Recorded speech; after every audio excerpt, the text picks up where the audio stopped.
Welcome to the tokenmarket.net podcast. I am your host, Gavin Knight. Thank you for tuning in. Check out our site for digital asset research, a calendar of upcoming events, and many future upcoming releases. Our podcast features team members of projects in the cryptocurrency space to help shed light on their developments. Just because a project is on our podcast doesn't mean we recommend investment, so always research and engage wisely. So we're here with Peer Chemist and Hans Robiers. Both are developing on a new protocol called PeerAssets, which is built on the Peercoin blockchain.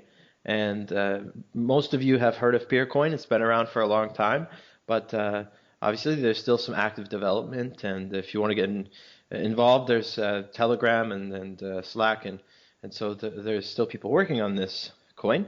But PeerAssets is something new coming out, which is a little bit similar to Counterparty or Omni, but more flexible. So why don't you guys tell me why you're excited about Peercoin? It's been around for a long time, and I guess people might want to know what's keeping the Peercoin community active, and why would you want to build PeerAssets on this blockchain? Okay, can I go first, maybe? Yes.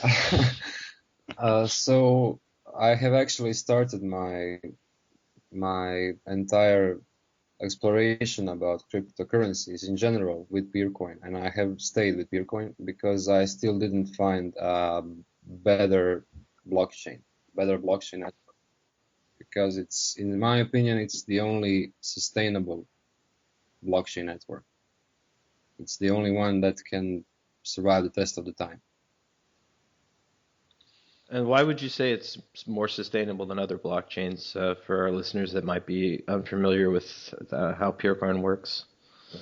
Yeah, because it has a saner, I would say saner, economic model. So there is no cap on how many tokens, Peercoins, will be issued, and the fees are fixed, 0.01 Peercoin for most of the transactions. And it's inflationary, so there will always be new Peercoins coming out via proof of work, and security is based on proof of stake. So the security of the network is not in the hands of the miners, but of the users and investors. Yeah, and I'd like to add about that proof of stake protocol. So there's a lot of fuss these days about proof of stake, and what you see, and maybe most of your listeners will acknowledge this, that most proof of stake protocols are extremely complex, while Peercoin has been quite simple in one sense, and sometimes been called a naive protocol. But that actually, it's never been hacked before. And we have some great ideas also to work with the protocol any further. So did you find the code base was quite easy to work with? Like, it's more accessible? I know some of what developers care about, obviously, is not so much the price or various other factors, but how easy it is to get involved and work with the code base. So is that part of the reason you guys really like developing around Peercoin at the moment? So one thing about the code is that it's just a clone of Bitcoin. So if you're familiar with Bitcoin, Peercoin is quite easy.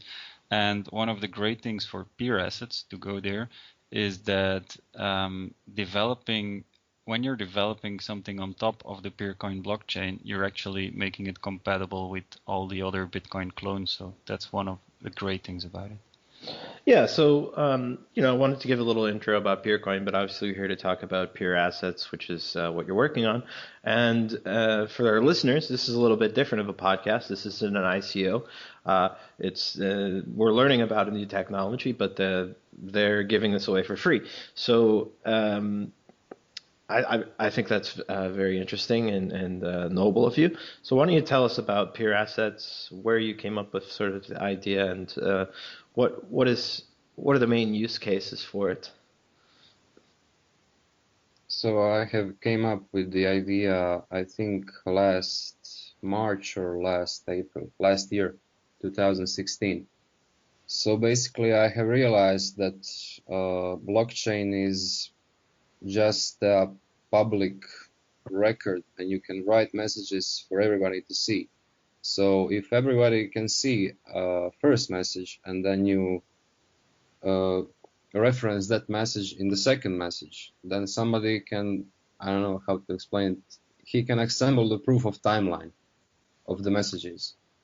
And then as those messages, evolve into something, it becomes information. So from this information, linear information, you can assemble the entire story of the asset or token or whatever. So it's quite simple.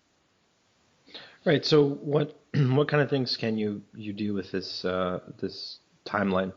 I assume assets, meaning people can create their own coins or derivatives, and also Yes, exactly. maybe identity. What So maybe you could talk just more about what what are the primary functions that you're building, and why do you think they're important?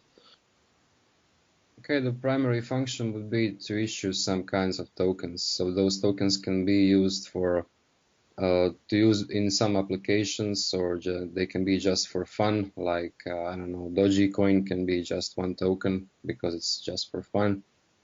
Then you can issue some, I don't know, like share or equity in some companies, whether virtual or like real world companies.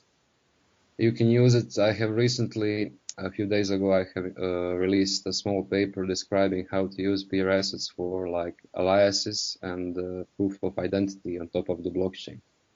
So like you can use alias to link your PeerCoin address to your identity. So you can link it with like Twitter, Reddit, maybe email.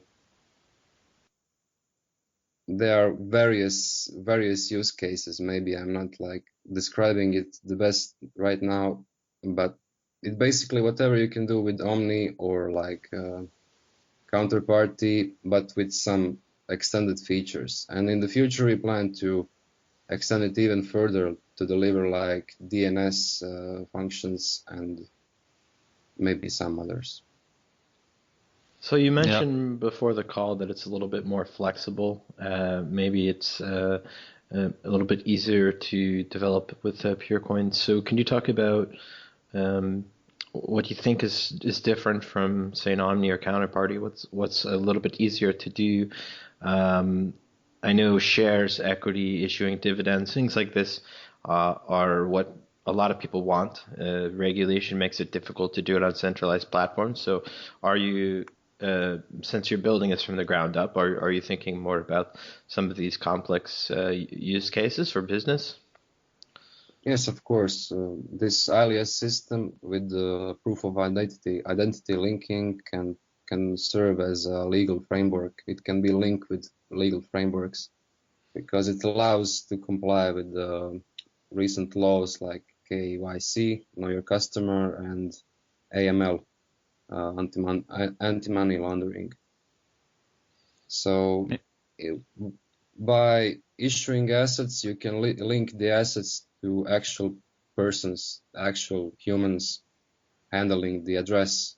So I think this goes around the problem where the decentralized companies can't be, I don't know how to say it, but they are usually not taken serious because of this problem with legality and responsibilities, legal responsibilities. But I think with this linking with the real world ID, we will go around this problem and deliver the product that suits the both communities for fun and both businesses for actual business. Yeah, and I'd like to add a use case that I've been working on. So actually, when I first came to PeerCoin, I found PeerChemist with the idea of PeerAssets. But before that, I was looking for some chain that I could build to exchange some type of computational work and to get like automatic payments for it. So using smart contracts, and this way you can have a trust relationship between untrusted parties. And I was looking at peer shares and Ethereum, but found them way too complex. And I've came to realize by PeerChemist's ID that actually maintaining a blockchain is way too complex if you just want to have a token and exchange it with some extra logic for example, selling and buying some type of computational work. And so that's why I joined PeerChemist to join with him with building this PeerAssets ID.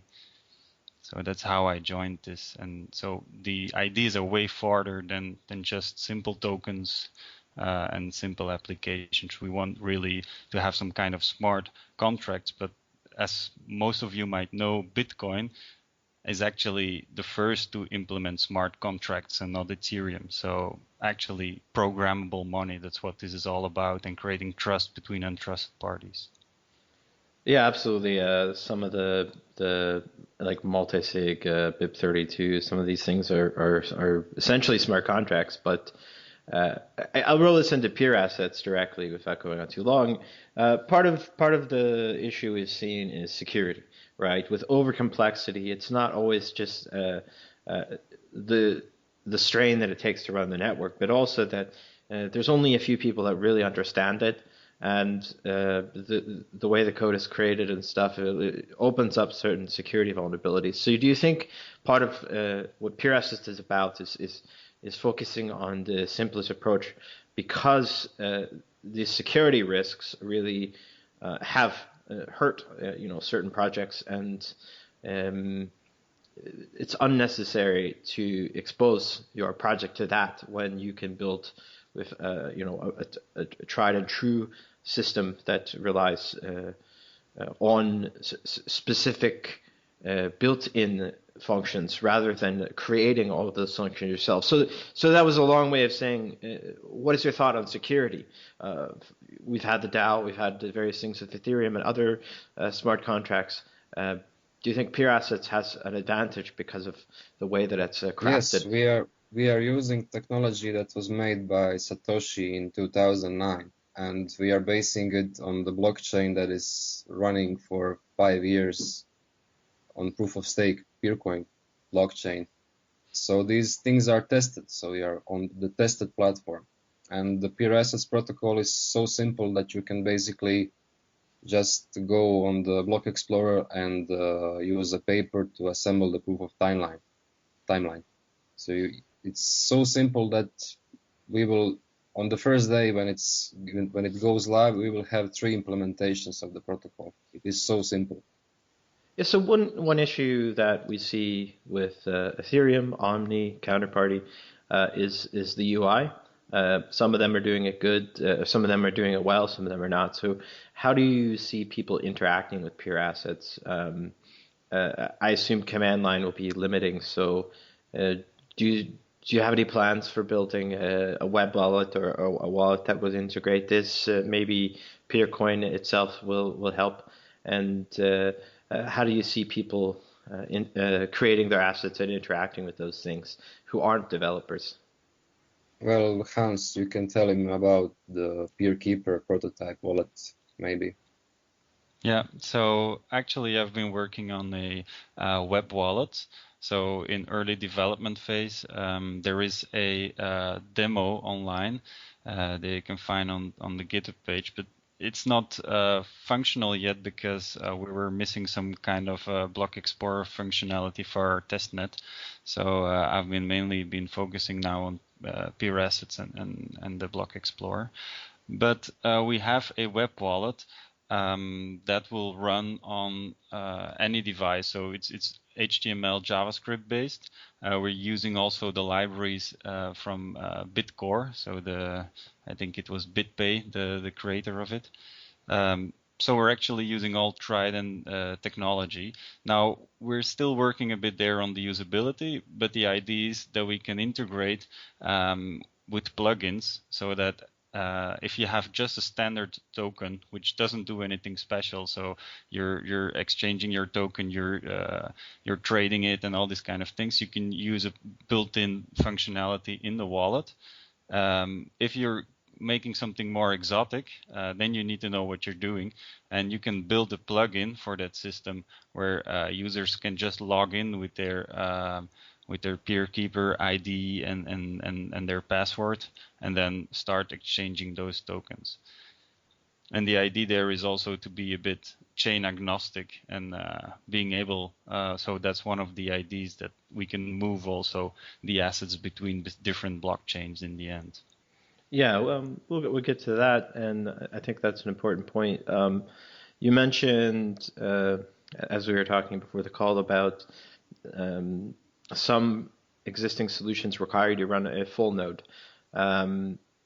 Is PeerAssets, does it require you to run a full node, or can you have a client like similar to SPV that is able to use PeerAssets without having to have the entire blockchain and sync up? Mm-hmm. You can use the Block Explorer, just Block Explorer. Yes, but if I want to run a local instance, I'm an exchange, or let's just talk about, let's say you're an exchange and you want to integrate PeerAssets. Most exchanges with altcoins already have PeerCoin, so they are going to have a full node. So how difficult do you think it would be for if you have some popular assets for the exchange to extend their PeerCoin daemon to support PeerAssets? So let's just assume they have a full node, because in practice, if people know BTCE has, I think they still have PeerCoin, Bittrex has PeerCoin, Poloniex has PeerCoin, so they're already running. Yeah, every serious exchange has PeerCoin.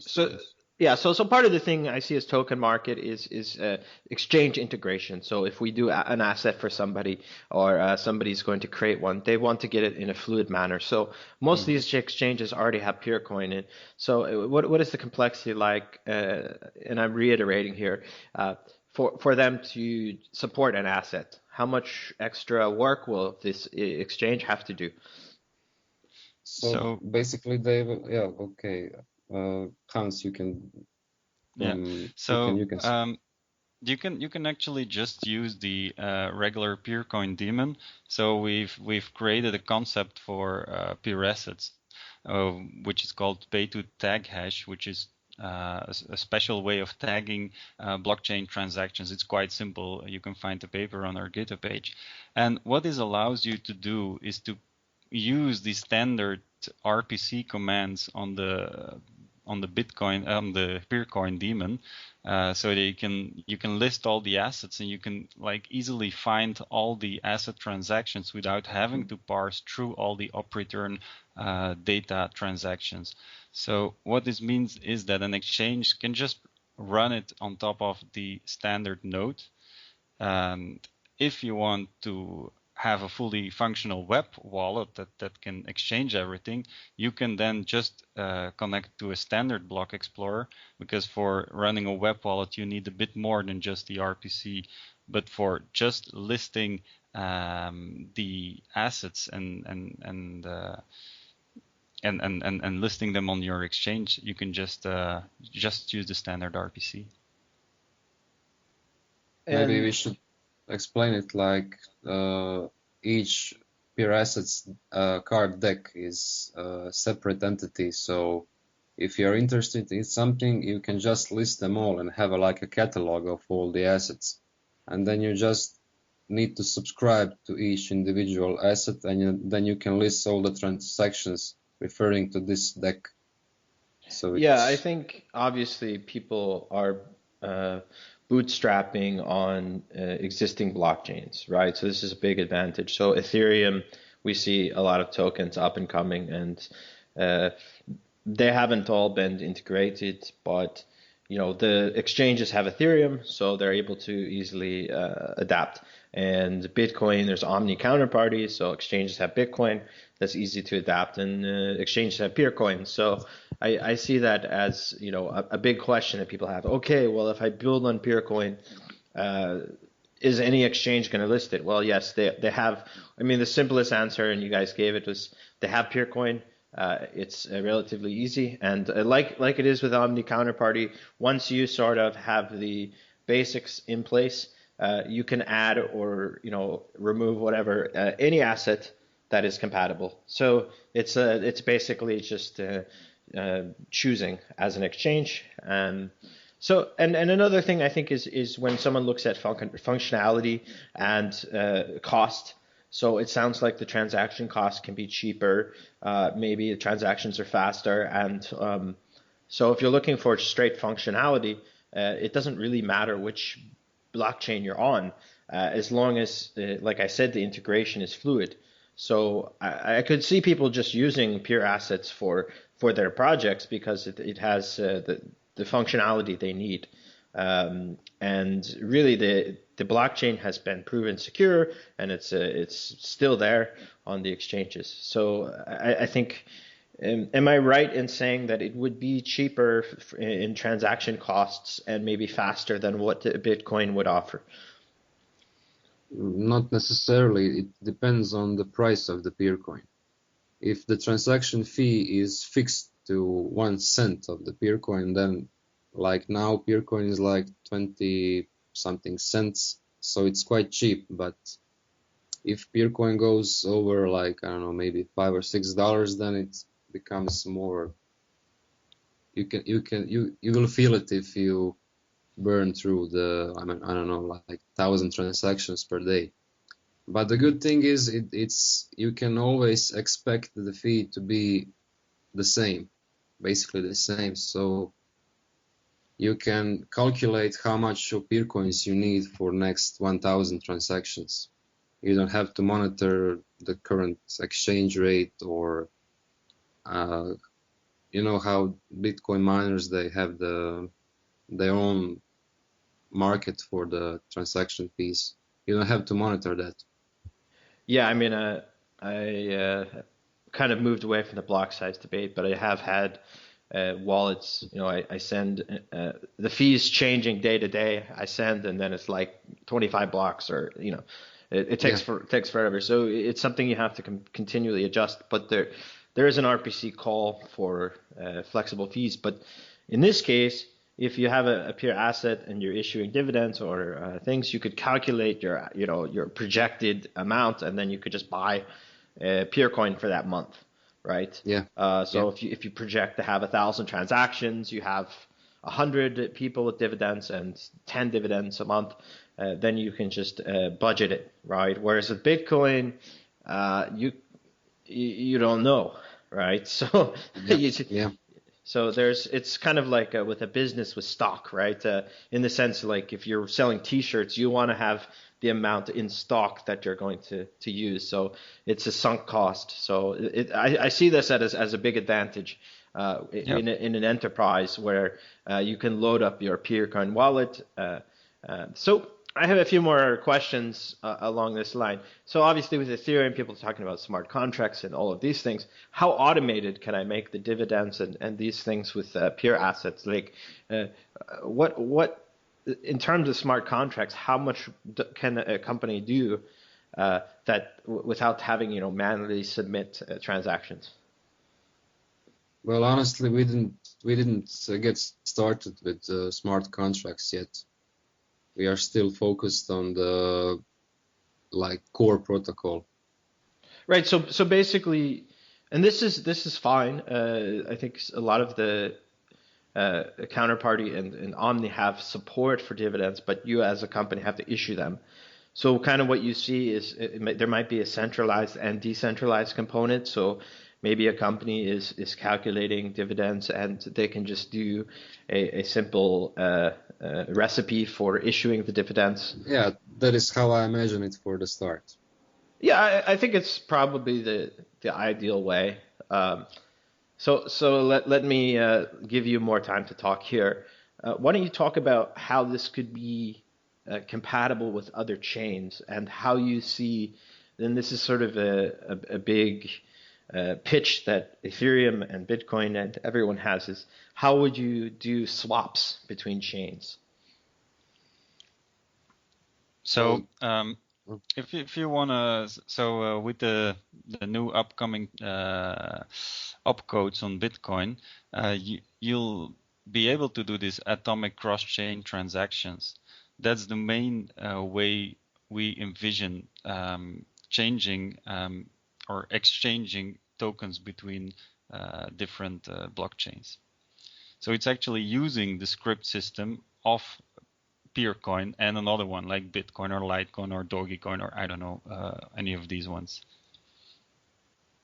Yeah, it is important to state that the PeerAssets will not be able to work on Ethereum or like, I don't know, maybe Monero or those other chains, because PeerAssets is based on the Bitcoin technology.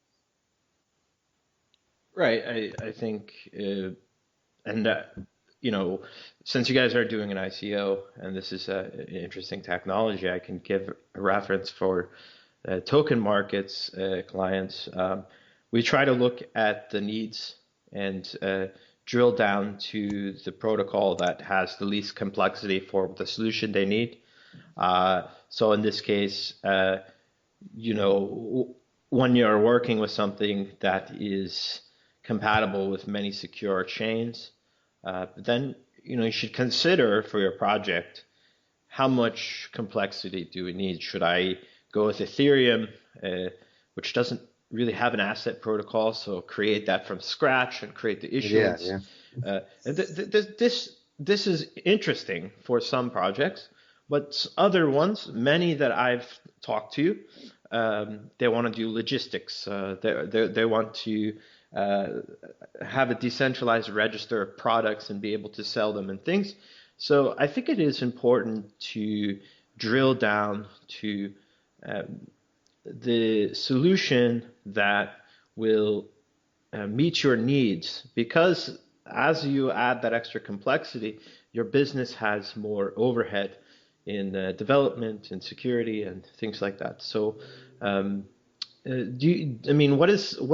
what would be the process for someone to take PeerAssets and put it onto Bitcoin? Like, are you guys planning to do that, or like could someone just come along and clone and say, oh, PeerAssets now is like competitor to Omni counterparty?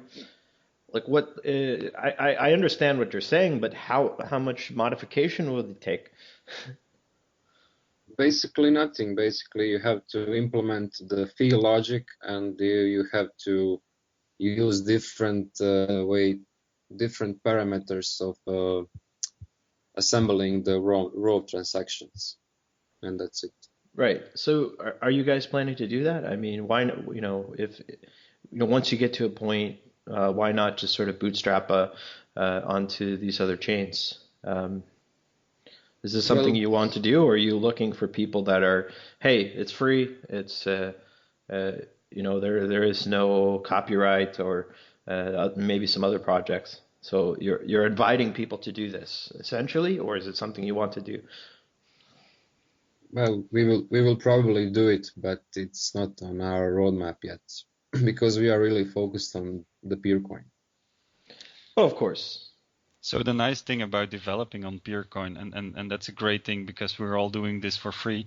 The great thing about Peercoin is that the chain is only 500 megabytes in size, so we can really develop on a full node, which is actually very similar to a Bitcoin node.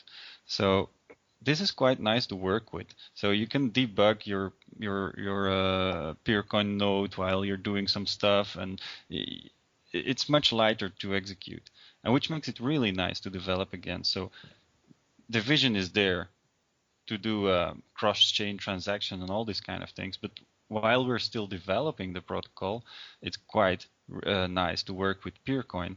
And we also believe that Peercoin is a very sustainable chain with a very low operational cost, meaning that to run the Peercoin network, there is a lot lighter cost on the community to keep it going. And also what's very interesting about Peercoin, in my opinion, is that it has been very low in market cap for the last years, or the price went quite low. And what is interesting is that the operation still continues quite securely without having to fear attacks from other chains that are using the same hashing algorithm, because we're using the same as Bitcoin. And this is quite an interesting feature that if you want to build a distributed autonomous corporation on top of it, that you know that this chain will keep going and doesn't get full with a lot of stuff like the Bitcoin chain is now. Yeah, and I assume the communities, in these cases, there's people that stick with it. I mean, PeerCoin's been around for a long time, so it must be easier to get support from those members because Exactly. you have a core group where I think Bitcoin, some other projects, there's a disconnect. So it sounds like you guys, uh, you know, have gotten the team down small and weeded out a lot of people. And so if you need to, and you're both PeerCoin developers and PeerAssets, maybe you want to talk briefly about what are you doing with PeerCoin? Are there changes in PeerCoin that are coming? Yeah, there's one request for comments open, so there is no community decision or anything on it, but there is a discussion going on about a way to stabilize the block timing. So, like Bitcoin, PeerCoin has a 10-minute target spacing between every block, but like you sometimes also see on Bitcoin, this rate is not very stable. Sometimes it can be like a lot longer than 10 minutes, or sometimes blocks can come a lot faster. And with the protocol that we have, the proof of stake protocol that is being developed by Sunny King, there is a possibility to tweak it a little bit so that the block spacing varies much less. So we have a very predictable and stable blockchain. And after that, there's some other ideas that we're discussing in the community, but there's no specific proposal. This is the only proposal that we have out there right now about the protocol, not just about development, but about the core protocol. And so we're discussing it right now. There's no consensus yet, but we're working on it. Hans, you should also mention that your request for comments was possible only because Sunny King opened the GitHub repository only about a month ago. So until now, PeerCoin was open source, but the only guy working on the code directly was Sunny King. Yeah, and it was quite a tedious process to get your changes in there, because it was possible. So, but it was mainly minor bug fixes. If you want to do something with the protocol, there was no formal way to discuss it. Right. So he's finally seen.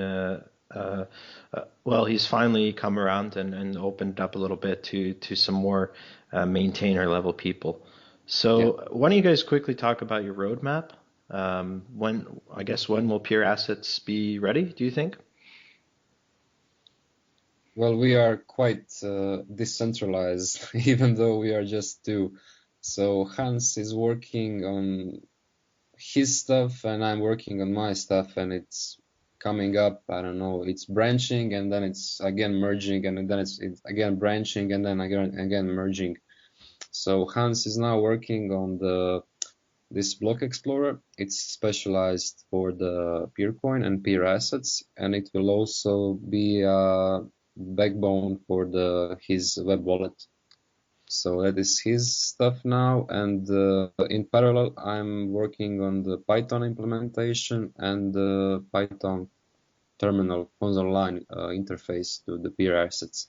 Yeah, I know So it's hard as a developer to give a date, but I mean, do you think this year, 6 months? Oh, definitely. I'm quite optimistic now because we are picking up speed and ideas are forming new ideas, and you will hear more stuff about this protocol, because we are not stopping. We are continuously inventing something new. So I would say about maybe 3 months maximum. okay, well, we're not going to hold you to that. So 3 to 6 months, Hans, let's say. Hans, is that fine? 3 months maybe. Yeah, it might be realistic. So the current status, that might be also interesting to tell about. The current status is that on the testnet, the PeerCoin testnet, but even on mainnet, you can do it too. There's assets being registered. So you can already quite easily check which assets are on there. So we have like a PeerAssets testnet, and we have a PeerAssets production net, like we call it.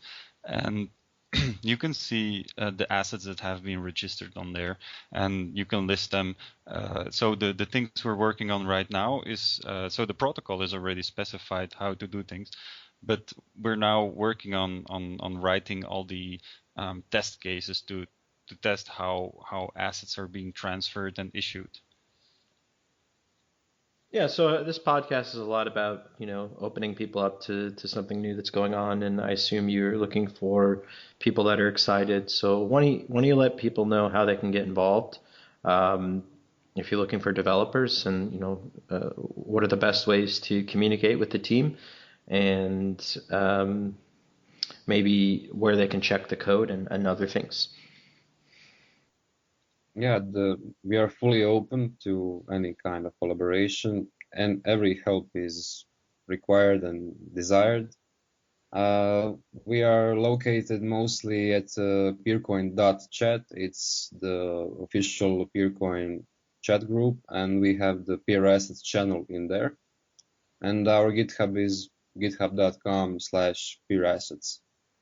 So everybody is free to comment on the repository or come to visit us in peercoin.chat. We can have a talk and we can explain something more. We can discuss some new ideas. We can discuss if there's something to do with the code or not to do with the code. So we are fully open about collaboration. Great. Well, once again, this isn't it isn't an ICO. This is an open source project, and people committed to building something new and code that's applicable to many blockchains in the future. So definitely, if you're interested in porting it or just interested in getting involved, go to peercoin.chat. And uh, thank you, Hans Robiers and Peer Chemist, for joining us and helping us learn more about Peer.